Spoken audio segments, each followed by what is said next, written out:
Apenas segundos depois do início das operações, o baril caiu de $45 a $31,52, registrando uma das maiores quedas no mesmo dia e a mais pronunciada desde ao menos 1991, durante a Guerra do Golfo. O forte retrocesso é atribuído à decisão da Arábia Saudita de aumentar substancialmente sua produção e começar a oferecer em certos mercados descontos de até 20% em relação ao petróleo bruto. Citando fontes vinculadas com a política petroleira saudita, o jornal Financial Times informou que o país tem planos de aumentar sua produção para além dos 10 milhões de barris diários, que inclusive podia chegar até os 11 milhões, um volume muito maior do que os 9,7 milhões que está produzindo. Paradoxalmente, era Riad que defendia, até sexta passada, reduzir a produção do petróleo bruto para tentar sustentar os preços que já haviam caído 20% e que ameaçavam seguir dessa forma ante a diminuição da demanda por causa dos efeitos do coronavírus sobre a economia global.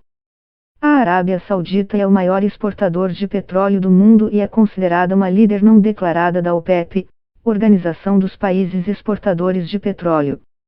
Ela tem uma capacidade de produzir mais de 12 milhões de barris diários, o que lhe permite aumentar ou reduzir sua produção com muito mais facilidade que outros produtores. Depois de uma baixa nos preços do petróleo que começou em 2014, no final de 2016 um grupo conhecido como OPEP+ se formou, reunindo todos os países membros dessa organização e outros produtores. Entre eles, a Rússia, com o objetivo de coordenar cortes de produção que permitiriam recuperar preços. A estratégia funcionou e foi se alongando até sexta passada, quando uma proposta de novos cortes para fazer frente aos desafios impostos pelo coronavírus foi rechaçada por Moscou. A ideia era fixar um corte de 1,5 milhões de barris diários, o que significaria reduzir a produção mundial em 3,6%, dos quais se esperava que 500 mil barris dia fossem sacrificados pelos países não OPEP. Mas, segundo o Financial Times, a Rússia queria ver o impacto total do coronavírus na demanda do petróleo antes de agir. Além disso, a Rússia também queria testar a indústria de petróleo americana.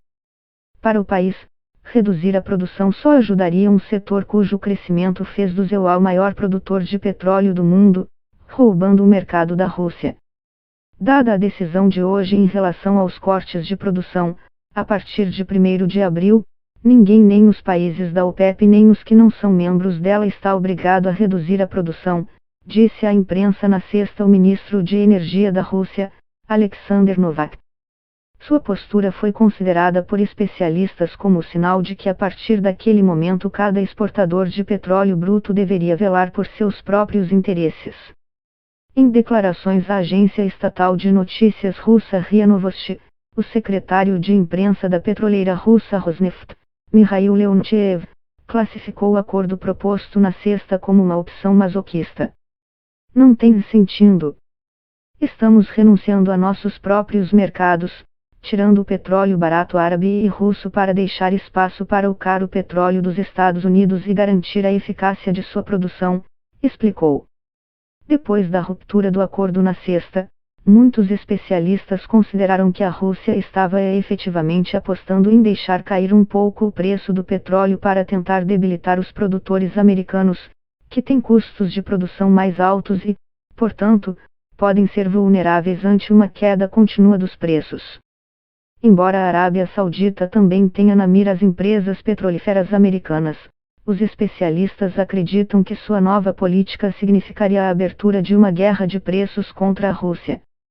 De acordo com o Financial Times, a Arábia Saudita fará descontos de mais de $8 em seu preço de venda no noroeste da Europa, um mercado-chave para a Rússia.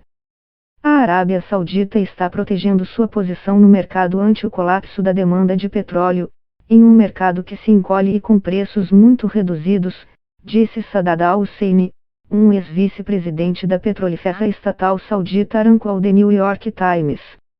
De acordo com ele, tanto Riad quanto Moscou sairiam desse ciclo como jogadores mais fortes, enquanto os produtores de petróleo de xisto e outros produtores que têm mais custo ou estão politicamente instáveis teriam dificuldades financeiras. A Rússia dispõe de um fundo soberano com 170 bilhões de dólares acumulados graças aos ganhos de petróleo dos últimos anos que podia lhe ajudar a enfrentar uma breve guerra de preços, inclusive se o petróleo cair para menos de 42 dólares por barril. A última vez que a Arábia Saudita e seus parceiros da OPEP tentaram deixar que o mercado fosse inundado de petróleo bruto barato para asfixiar os produtores de petróleo de xisto americano foi justamente em 2014, quando então o preço do barril caiu para menos de 30 dólares. As ações da empresa petrolífera saudita Aramco caíram quase 9% durante a abertura dos mercados asiáticos nesta segunda, enquanto que o índice da Bolsa de Valores do país retrocedeu mais de 8%. Se elas se mantiverem, essas quedas podem representar relevantes contratempos para os planos de modernização da economia saudita impulsionados pelo príncipe herdeiro, Mohammed bin Salman, cujo financiamento se apoia em grande medida na venda de ações da Aramco. O Irã, cuja economia também está submetida a grandes pressões por causa das sanções americanas e que também depende enormemente da exportação de petróleo, também poderá sentir fortemente as consequências de uma guerra de preços. Outros países produtores de petróleo já estão sentindo os efeitos sobre suas moedas. A cotação da moeda norueguesa caiu a seu nível mais baixo frente ao dólar desde a década de 1980, enquanto o peso mexicano perdeu 8% de seu valor, segundo a agência Bloomberg. Segundo especialistas, uma guerra de preços também poderia golpear efetivamente os produtores americanos de petróleo de xisto, um objetivo tanto da Rússia como da Arábia Saudita. Muitas petroleiras americanas estão altamente endividadas. Dezenas delas fecharam as portas nos últimos anos, enquanto outras estão reduzindo seu pessoal.